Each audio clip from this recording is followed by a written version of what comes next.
कहते हैं हम दुनिया की सबसे बड़ी पार्टी हैं, हम तो जी दुनिया की सबसे छोटी पार्टी हैं, फिर भी डर गए तुम लोग।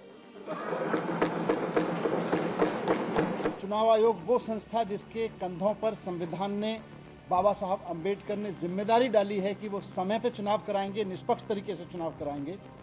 वो चुनाव आयोग आज केंद्र में बैठी हुई भारतीय जनता पार्टी से डर गया और उसने एक पूर्व घोषित प्रेस कॉन्फ्रेंस के बावजूद चुनाव की तारीख ऐलान करने से मना कर दिया। दिल्ली के एक छोटे से चुनाव से घबरा गए तुम? क्या हिम्मत है यार तुम्हारे अंदर, लानत है तुम्हारे ऊपर। मैं चैलेंज करता हूं बीजेपी को, हिम्मत है तो एमसीडी के चुनाव टाइम पे करा के दिखाओ और जीत के दिखा दो, हम राजनीति छोड़ देंगे। नमस्कार, लोकमत हिंदी पर आप सभी का स्वागत है। मैं हूं आपके साथ मेघना सचदेवा। गुजरात में 2022 के सियासी रण पर इस बार सभी की निगाहें बनी हुई हैं। कारण साफ है कि भाजपा का गढ़ कहे जाने वाले गुजरात में 27 साल से राजनीतिक बनवास काट रही कांग्रेस की जगह लेने के लिए आम आदमी पार्टी पूरी तरह से कोशिश में लगी हुई है। हालांकि आम आदमी पार्टी भाजपा के लिए भी चुनौती बन सकती है अगर आने वाले कुछ महीनों में केजरीवाल की ताबड़तोड़ रैलियां और प्रचार और गारंटी से जनता का मूड बदल जाए तो, जैसा कि पंजाब में हुआ। अब तक आपने देखा होगा कि गुजरात चुनाव से जुड़ी हुई खबरों में केजरीवाल ही केजरीवाल नजर आ रहे हैं। माना जा रहा था कि या तो भाजपा गुजरात के चुनाव के लिए अरविंद केजरीवाल को चुनौती मान ही नहीं रही या फिर वो अरविंद केजरीवाल की बढ़ती हुई लोकप्रियता के सामने कुछ कर नहीं पा रही, इसीलिए वो अब तक चुप्पी साध कर बैठी है। हालांकि मानने का तो कुछ भी मान लिया जाए, लेकिन आपको बता दें कि आम आदमी पार्टी को सिर्फ गुजरात चुनाव में ही नहीं बल्कि दिल्ली समेत 3 मोर्चों पर घेरने की तैयारी बीजेपी कर चुकी है। वो कैसे, आइए जानते हैं। उम्मीद है कि दिल्ली में नगर निकाय चुनाव भी इस साल दिसंबर में हिमाचल प्रदेश और गुजरात के विधानसभा चुनाव के साथ हो सकते हैं। आम आदमी पार्टी राष्ट्रीय राजनीति में अपने पैर जमाने की कोशिश कर रही है।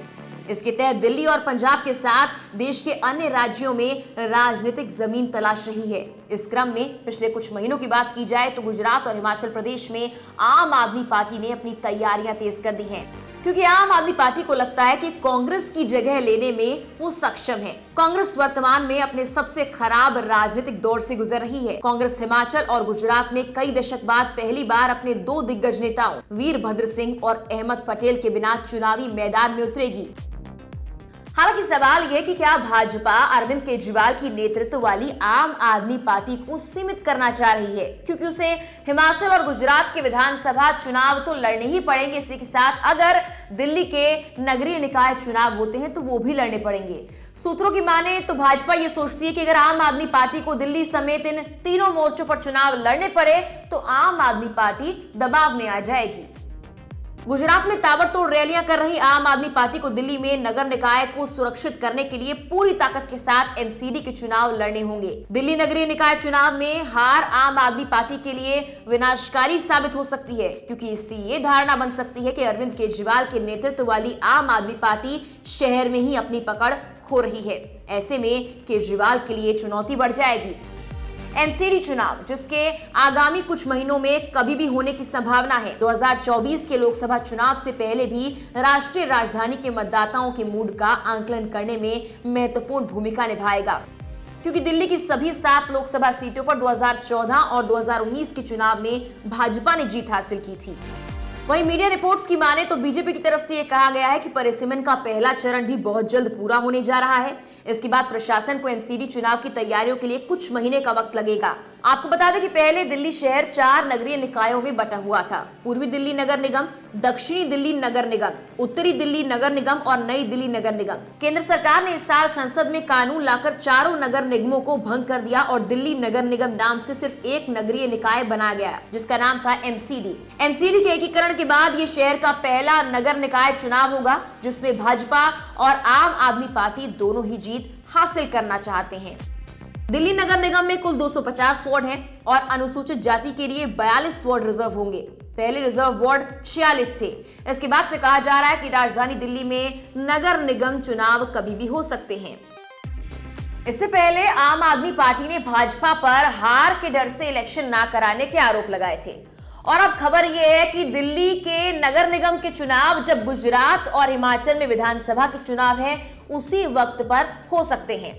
हालांकि आपको जानकारी दे दें कि दिल्ली के नगर निगम के चुनाव दिल्ली राज्य निर्वाचन आयोग को कराने हैं, जबकि विधानसभा के चुनाव भारतीय निर्वाचन आयोग कराता है। कुल मिलाकर आम आदमी पार्टी को एमसीडी के चुनाव, हिमाचल के चुनाव और गुजरात के विधानसभा चुनाव पर एक साथ फोकस करना पड़ सकता है। पॉलिटिकल एक्सपर्ट्स मानते हैं कि गुजरात में अरविंद केजरीवाल की धमाकेदार एंट्री पर चुप्पी साधे हुए भाजपा अब आम आदमी पार्टी को 3 मोर्चों पर घेरकर मात देने की तैयारी कर रही है। हालांकि गुजरात भाजपा की तरफ से ऐसा कोई कदम अब तक नहीं उठाया गया जिससे ये कह पाए कि वो आम आदमी पार्टी को अपनी चुनौती मान रही है। लेकिन अरविंद केजरीवाल अपनी हर रैली में भाजपा की नाकामियों को गिनवाते भी हैं और शिक्षा और रोजगार की गारंटी गुजरात वालों को देते भी हैं। अब इसका परिणाम क्या होगा, ये तो आने वाले विधानसभा चुनाव के नतीजों के बाद ही साफ हो पाएगा। फिलहाल के लिए इस वीडियो में इतना ही। वीडियो अच्छी लगी तो इसे लाइक जरूर कीजिए। इस तरह की तमाम और वीडियोस के लिए आप लोकमत हिंदी को सब्सक्राइब जरूर कीजिए। नमस्कार।